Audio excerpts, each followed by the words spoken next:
The BC SPCA is working around the clock to rescue and care for animals and pets that were left behind as thousands of residents were forced to flee their homes due to the wildfires. All right, Gailene Askeland is the senior manager for the BC SPCA Animal Care Center in Kelowna and joins us this morning for more on this part of the story. Gailene, good morning. Thank you for joining us. Can you tell us about the BC SPCA's role so far in the wildfires?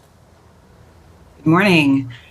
We are fortunate to have an emergency services team within our organization that helps us manage all of the logistics around emergencies throughout the province.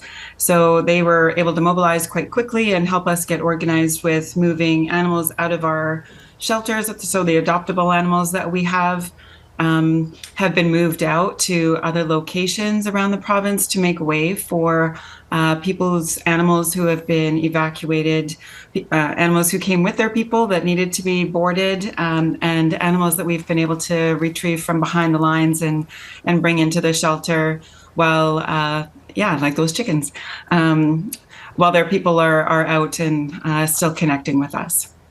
So explain that situation, Gailene, for those of us who are trying to figure this one out, because I guess the residents, you get this evacuation order, you can't wait, you have to go. How do the animals, are some animals being left behind, or as you say, as the family goes and finds shelter, they can't bring the animal with them?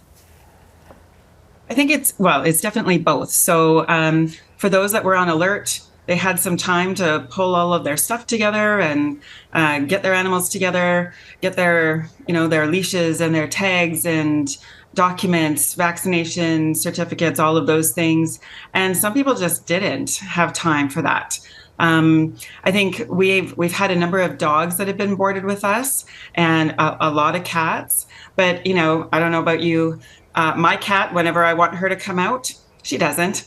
So there were lots of people whose cats just decided that they weren't coming out right at the moment because of the fear and the panic.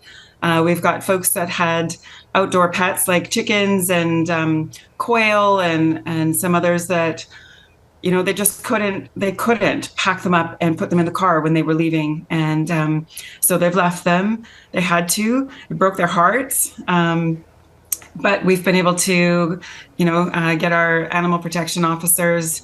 They're in full gear. They are able to go, and the RCMP let them pass the lines, and they're able to go in and either feed chickens in place like they were yesterday, make sure they have feed and water, or they're able to retrieve the animals and bring them here and then reunite them with their humans. All right, if you're an evacuee and you're watching us right now and you've been separated from your pet, Gailene, can they contact you to see if their pet has been found and is safe and being cared for? Absolutely. Our amazing folks on our helpline, which is a toll-free number that is throughout the province, they manage all of the background stuff. So we have a very great proprietary software that we use. All of the shelters use it. So any animal that comes through our doors has a photo, ID logged, where they came from, what kind of animal, distinguishing markings. So even if your pet was found by somebody else and brought into us, we have a log of that. So it's best to just give us a call, make sure that you're, connecting. If you have the microchip number or anything else, we'll be able to connect you. Okay, and as the same goes for evacuees who are planning ahead and need to relocate pets or livestock as well before an evacuation? Absolutely. We do have a farm program or a barn program. So we have connections to people who are willing to foster larger animals, certainly throughout the province. We've got lots of fosters. We've got, I think we've taken in 126 animals since last Thursday. And about 20 of them have been able to go back to their humans. So their folks have found places to stay that permit them to bring their animals back with them. But we do have that capacity to connect people to fosters or just, have them here. We do have a barn here in Kelowna as well. We've got sheep in it at the moment, but not taking up the whole thing.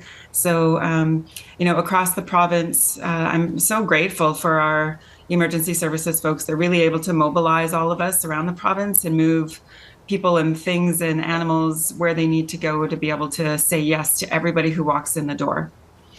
All right, Gailene, it goes without saying, we thank you and everybody there at the BC SPCA for the great work you're doing under these extraordinary circumstances. And thank you for joining us this morning. Thanks so much. Have a good afternoon.